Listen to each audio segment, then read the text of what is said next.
Day at the Garden. And Alan, you celebrated it with him in the most appropriate of fashion. Alan got some swag right now. I like that. Now, full disclosure, that's Clyde's jacket. Oh. He loaned you the We are jacket. literally the You same didn't have to size. tell me that. I mean, I don't. You don't think I have that in my Did closet? I think you just brought that from home? Every now and then you got to let them know. Hey. Well, the hat, the bolero. With the hat and the what are you like a hitman from a 40s movie? You remember the famous Walt Clyde Frazier photo is him in front of the Rolls Royce. Yes, but it with looks the very Borsalino. different on him than it does on you somehow. Naturally, it does, yes. But Yes. look, it's trying to pay homage, and every now and then you got to let people know that if I had to, I can. So you're not the only person at this table who has at one time or another emulated Walt Frazier in your wardrobe. When I was a boy, I slept in New York Knicks number 10 footy pajamas. Remember the pajamas that had little feet on them, like, you know, remember those? Yeah. I did. New York Knicks number 10. Yeah, I wore those up until I was like 25. I slept in those, and because he was my favorite player ever when I was growing up. So I thought that was funnier than that. Okay, let's show the Knick highlight from last night. Knicks and Cavs. Work with me here, guys. Karl-Anthony Towns We're a of the little Knicks ashamed of you. visiting Cleveland. Everyone ashamed of me. Mid-third quarter, Karl-Anthony Towns. He had 25 and 13. Few possessions later, though, Alan, it would be Donovan Mitchell taking the game over. And he did, because OG Anunoby got into foul trouble and he couldn't guard him anymore, and that's exactly what Donovan Mitchell wanted, because he couldn't get anything going early, but man, did he get it going late. Yeah, he had 9 points in the third quarter. The Cavs turning a deficit into a lead, and he nails the step back two there. The Cavs a 6-point lead going into the fourth quarter, and then more from Mitchell in that fourth as the Knicks continue to struggle against the top teams in the East. It has been, the issue has been for them, the depth, because when you get to the bench, you can't match up. Cleveland's got a great bench, even without Ty Jerome. They just bring in guys. DeAndre Hunter, impact player that they picked up.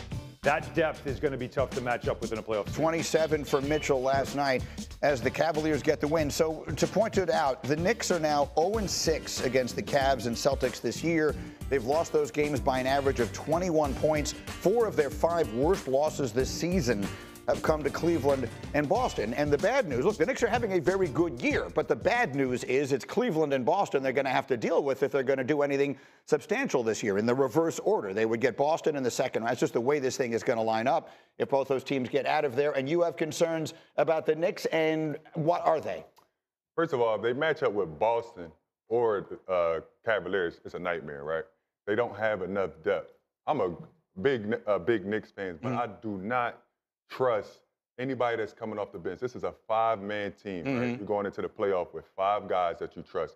Who has confidence? Who's been there before that's coming off the bench? Who can step in if an injury does happen? Well, the one good news for that is that Tom Thibodeau never brings anybody off the bench. I remember the playoffs of last year, like all those guys were playing like 42, 43, 46, 48 minutes, so it may not matter. But that brings up a question that a lot of people in New York ask, which is, does he play these guys too much in the regular season? One of the players came out and said it. Yes, Bridges said it. Earlier in the season, right? Yes. It's not that it's from game 1 to game 82. Where is the in-between? When are you resting these guys to get ready? Because as a basketball player and as a guy that's been in the playoffs, the level goes up another notch. Do these guys have enough injuries? If somebody go down, who comes in that he has confidence, that actually has confidence in their self? Because a lot of them haven't been playing all season. Alan, it's obviously something we've heard about Tom Thibodeau forever, going back. You're with this team day in, day out. Is that question/criticism fair? It's fair, but also understand the people you're dealing with. I mean, the Villanova guys don't want to load manage. That's a real thing. Like, you ask them to sit out a game for rest, they're not doing it. They want to play. And that is also a part of what has become their culture there. Tom Thibodeau always talks about the most important game is tonight's game. They don't worry about tomorrow. They don't worry about that stuff. They try to get as many wins as they can. That's just what they do. But is the depth thing going to be an issue because they're extremely top-heavy? Yes, and that's why I feel like there's still one transaction cycle away from being a team that can contend. So, It's an issue now. Sorry to cut you off. It's almost an issue now. You have Jalen Brunson that's been out for these games. Yes, he sprained his ankle, but if it's not Jalen Brunson, if Bridges go down, if Karl-Anthony Towns have to miss a game, you don't want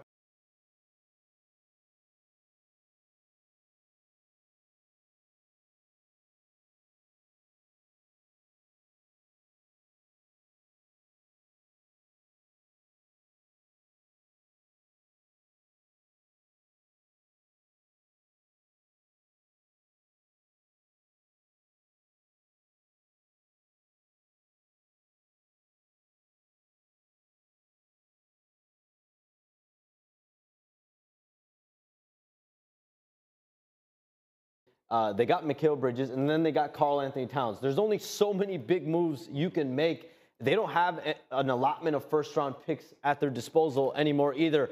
I think a lot will be predicated this transaction cycle in the offseason on how the playoffs go, right? For not only the Knicks, let's talk about Kevin Durant, for example. He's arguably going to be the biggest name on this upcoming trade offseason.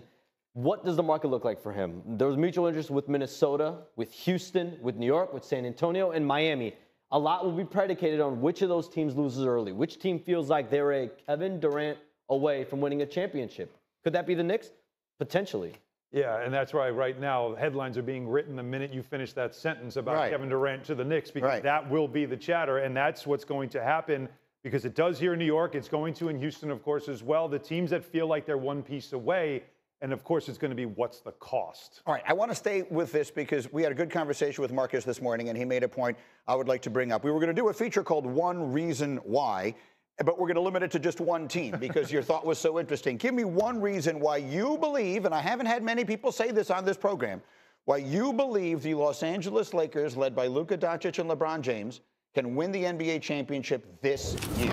32-13 in conference play in the Western Conference. The OKC Thunder is only 35-11. They're neck and neck with the supposedly best team, right? They have injuries all season. They just got the Luka Doncic trade. Their bench and their depth is ready, right? You have Dorian Finney-Smith. AR is playing the best basketball, averaging 20 points. You have three guys that can get a basket at any time. LeBron James' IQ is through the roof, and now he has possibly one of the best playoff scorers in the league. Yeah, no, I mean, Luka Doncic, we were talking this morning, has he ever had a teammate who could score the way Doncic does in the playoffs? Maybe peak Kyrie in Cleveland, but even that, maybe not. They're the scariest duo in the NBA when it comes to a playoff series. Wouldn't they be the scariest duo in the NBA to play in a playoff series? Because as we've talked about this before, when you power rank the star players in a series, the team that has the most, the top players, they're going to win the series, or at least they're supposed to. And that's what the Lakers have. And the supporting cast is what everybody's going to watch, is do they have enough guys that can knock down those kick-out threes, the space threes, that are going to allow their offense to continue? Because they have defenders. They have a really good wing defenders. You mentioned a couple of them, Marcus, that they can switch. They can do everything you want. But if they're not hitting, if Gabe Vincent's not in some corner threes, if you're not getting it from Vanderbilt, if you're not from other people that have to step up in big spots, that's going to cost them. Can I put up C25, Cindy? Because to sort of illustrate this point, with Denver losing last night, the Lakers wake up this morning as the 3 seed in the Western Conference. They have the tiebreaker with the Nuggets. Lakers play the Warriors, by the way, tonight, which should be a fascinating game. And we'll play each other. The Lakers will play the Rockets, so they'll get a chance to try and make a move there. This obviously is a compelling story for a million different reasons, Shams, as we see the Lakers trying to make their moves here and how this all is going to wind up in the standings in the first-round matchups. Greeny, my biggest concern with the Lakers was their front court depth, and that's Jackson Hayes. That at the trade deadline, that was the issue, and that's something that the Lakers themselves acknowledged. Like, we have a gaping hole. Rob Pelinka makes the trade for Mark Williams. They rescind it. They don't get Mark Williams. But Jackson Hayes, like the way he's played the second half of the season, I look at it, that's the Luka Doncic effect to me. The way he makes guys around him better, especially big men, that's a massive, I think, sign for them. Positive sign. But where's that depth coming into play? Watch all that Derek Lively film. Just do what he's doing, right? So if you, Marcus, were going to bet that, I don't even know where you live, but wherever your palatial estate is, yeah.